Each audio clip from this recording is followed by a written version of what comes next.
Hi hello friends, welcome back to Muthi MS family. இன்றைக்கி நம்ம இந்த வீடியோவில் என்ன பார்க்க போகிறோன்னா, கோயம்புத்தூர் டே 2 வீடியோ தான் பார்க்க போகிறோம். இன்றைக்கி நம்ம எங்கே வந்திருக்கோன்னா, கோவையில் இருக்கிற ஈசா டெம்பிள் தான் வந்திருக்கோம். இப்போ நம்ம தியான லிங்கத்தை தான் பார்க்க போகிறோம். உள்ள ஃபோன் வந்து நாட் அலோட், ஸோ நம்மளால் வீடியோ எடுக்க முடியலை.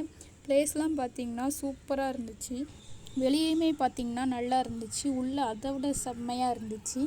அங்கே தெரியுது பாருங்கள், அந்த கேட் வழியாக தான் நம்ம கோயிலுக்கு போக முடியும். இந்த பாம்பை பார்த்ததும் உங்களுக்கு என்ன தோணுச்சு? எனக்கு என்ன தோணுச்சுன்னா, சந்திரமுகி மூவி தான் ஞாபகம் இருந்துச்சு. அதே மாதிரி நல்ல பயங்கரமாக இருந்துச்சு. இப்போ நாங்கள் எங்கள் மொபைல் பேக் எல்லாமே கொடுத்துட்டு உள்ளே போய் உள்ளே தியான லிங்கம் முன்னாடி ஒரு 5 மினிட்ஸ் தியானம் பண்ணிவிட்டு உள்ளே நிறைய கோயில் இருந்துச்சு. அங்கேயே போய் பார்த்துட்டு அப்படியே வழியில் வந்துட்டோங்க. அங்கே பார்த்தீங்கன்னா சரியான வெயிலுங்க. தண்ணி தான் அதிகமாக தேவைப்பட்டுச்சு. நல்ல வேளை அவங்க அங்கங்கே ப்யூர் வாட்டர் வச்சுருந்தாங்க. உள்ளே பார்த்திங்கன்னா வரிசையாக கடை வச்சுருந்தாங்க. நிறைய ஸ்நாக்ஸ் ஐட்டம்லாம் வச்சுருந்தாங்க. ஆனால் நாங்கள் பார்த்திங்கன்னா அடிக்கிற வெயிலுக்கு ஐஸ்கிரீம் வாங்கி தான் சாப்பிட்டோம். நல்லா இருந்துச்சு. கோன் ஐஸ் தாங்க சாப்பிட்டோம், சூப்பராக இருந்துச்சு. அப்புறம் நம்ம ஆதியோகி சிலையை பார்க்க கிளம்பியாச்சு.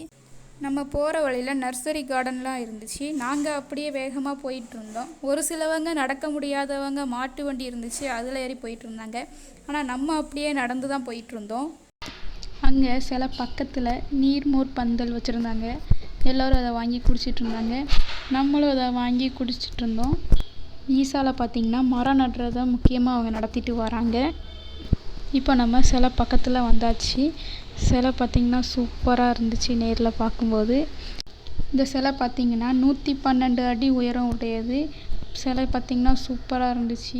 இங்கே பார்த்திங்கன்னா எல்லோரும் ஃபோட்டோஸ் ரீல்ஸ்லாம் எடுத்துகிட்டு இருந்தாங்க. நம்மளும் அப்படியே ஃபோட்டோஸ் ரீல்ஸ்லாம் எடுத்துகிட்டு அங்கே தெரியுத மலையெல்லாம் பார்த்துட்ருந்தோம். அங்கே நிறைய பேர் டான்ஸு, தியானம், கிளாசிக்கல் டான்ஸ் எல்லாம் பண்ணி ஷூட் பண்ணிகிட்டு இருந்தாங்க. நம்மளும் தியானம்லாம் பண்ணிவிட்டு சிலையை சுற்றி பார்க்கலான்னு சுற்றி பார்க்க ஆரம்பித்தாச்சு. இந்த சிலை பார்த்திங்கன்னா மலை அடிவாரத்தில் தான் இருக்குது. அந்த மலை தான் வெள்ளையங்கிரி மலை. அங்கே போகணுன்னு நம்ம பசங்கள்லாம் சொன்னாங்க. ஆனால் போக தான் டைம் இல்லை.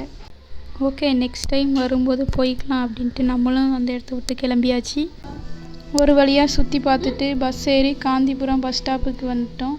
அப்புறம் அங்கேருந்து வீட்டுக்கு போயாச்சு. நெக்ஸ்ட்டு கோயம்புத்தூர் டே 3 வீடியோ தான் போட போகிறோம். நெக்ஸ்ட்டு நம்ம எங்கே போயிருக்கோன்னு நெக்ஸ்ட் வீடியோவில் பார்க்கலாம். இந்த வீடியோ பிடிச்சிருந்தா லைக் பண்ணுங்கள், ஷேர் பண்ணுங்கள், கமெண்ட் பண்ணுங்கள், சப்ஸ்கிரைப் பண்ணுங்கள். தேங்க்யூ ஃபார் வாட்சிங். See you soon guys. Bye.